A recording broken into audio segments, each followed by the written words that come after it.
निपक्ष व निर्भीड वृत्तपत्र दैनिक आत्ताचा एक्सप्रेस। नमस्कार, मी Ashwini Bhide, managing director of Mumbai metro rail corporation.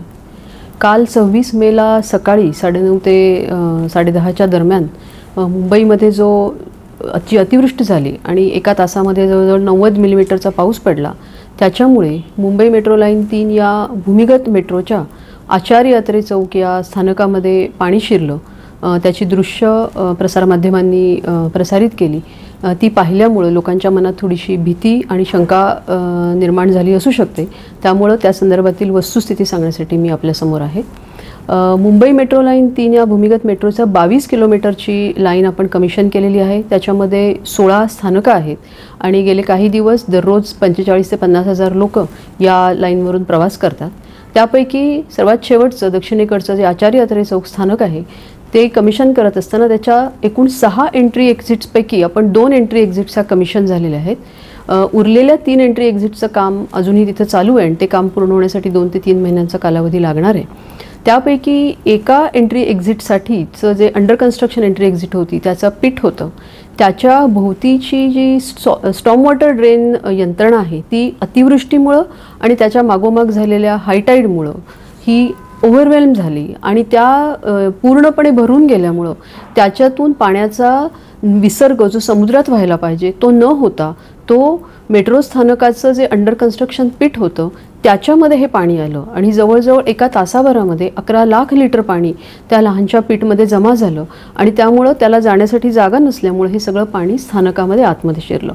या स्थानकाच्या एंट्रीचं कन्स्ट्रक्शनचं काम चालू असल्यामुळे त्याच्या बाहेर एक बंडवॉल तयार करून आम्ही निरोधन यंत्रणा ठेवलेली होती, परंतु त्यामध्ये इतकं पाणी वाहून थोपवण्याची क्षमता त्याच्यामध्ये नव्हती। त्यामुळे हे सगळं पाणी त्या बंडवॉलवरून स्थानकामध्ये गेलं आणि प्लॅटफॉर्म आणि कॉन्कोर्स या सगळ्या ठिकाणी ते पाणी गेलं।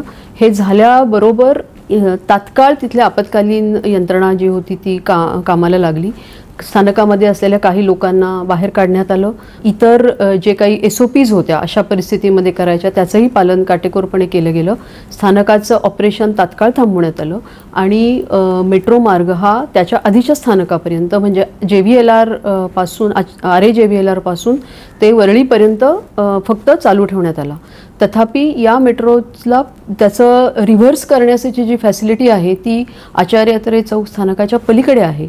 टनेलमध्ये ट्रॅकमध्ये पाणी नसल्यामुळं ह्या ट्रेन्स पुढेपर्यंत जाऊन तिथून टर्न बॅक करून हे जी मेट्रोचं कार्यवहन होतं ते तसंच चालू राहिलं आणि कालसुद्धा जवळजवळ 40,000 लोकांनी प्रवास केला।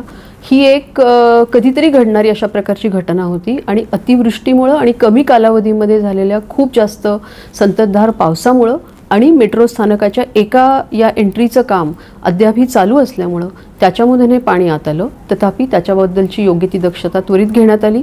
अशी घटना पुढे होऊ नये म्हणून एक कायमस्वरूपी यंत्रणासुद्धा तिथे निर्माण करण्यात येत आहे आणि हे स्थानक आम्ही आत्ता सध्या जे बंद आहे ते पुढच्या 1-2 दिवसामध्ये आपण पुन्हा कार्यान्वित करत आहोत।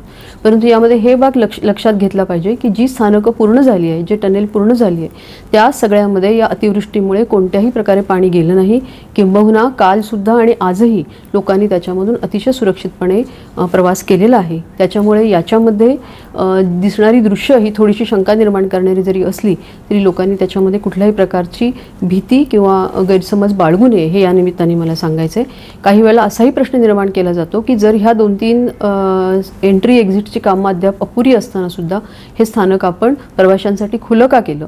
कारण हे स्थानकाचं काम सगळं पूर्ण झालेलं आहे। 2 एंट्री एक्झिट्स ज्या आहेत त्या प्रवाशांसाठी सध्या जी रायडरशिप आहे त्यासाठी त्या पुरेशा आहेत।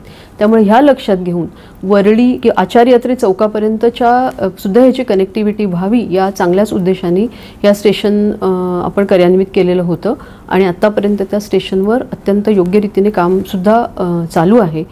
यामध्ये पुरेशा अशा प्रकारच्या घटना पुन्हा घडली तर त्यासाठीच्या पुरेशी दक्षता घेऊन या उर्वरित हे जे स्थानक आहे ते पुन्हा आम्ही कार्यान्वित करणार आहोत आणि स्थानकाचं राहिलेलं काम जे आहे जे एंट्री एक्झिटचं ते पुढच्या 2 ते 3 महिन्यामध्ये पूर्ण करून त्यासुद्धा आम्ही प्रवाशांच्या सोयीमध्ये आणणार आहोत. तर ही यंत्रणा अतिशय सुरक्षित आहे याची या निमित्ताने मी ग्वाही देऊ इच्छिते आणि बाकी सर्व उरलेले जो काही मार्गिका आहे ती अत्यंत सुरक्षितपणे आणि नियमितपणे त्याचं कार्यवहन चालू आहे हे या निमित्ताने लोकांपर्यंत पोहोचवू इच्छिते. धन्यवाद.